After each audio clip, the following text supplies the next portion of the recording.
હાલો હાલો, હું ખિસ્સા ખાલી કરું કંપની તરફથી બોલું છું. તમારું રિચાર્જ પૂરું થઈ ગયું છે. અરે આ તો કમાલ થઈ ગયો. તમને કેવી રીતે ખબર પડી ગઈ? અરે હું કંપની તરફથી વાત કરું છું. 15 દિવસ થઈ ગયા છે.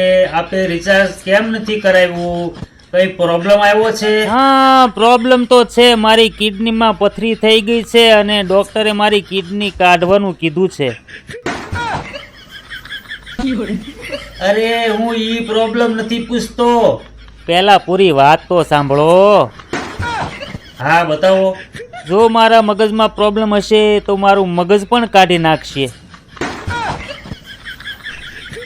અરે ભાઈ, રિચાર્જ કરાવવામાં કોઈ પ્રોબ્લેમ છે?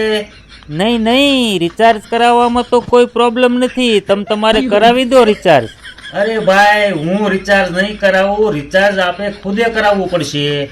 અરે જો મારે જ રિચાર્જ કરાવવાનું હોય તો તમે શા માટે બતાવો છો? અરે બતાવવું એ મારું કામ તમે છે. બહુ ભોળા અને સારા માણસ છો. મારા પપ્પાએ 40 વીઘા જમીન વેચી નાખી, અત્યાર સુધી નથી બતાવ્યું કે ઈ રૂપિયા ક્યાં નાખ્યા. અરે મૂકો ફોન. તમારે રિચાર્જ કરાવવો તો કરાવો, નહીં તો રહેવા દો. હા તો મૂકો ને, મારે શું? હું તો બીજું સિમ લઈ લઈશ.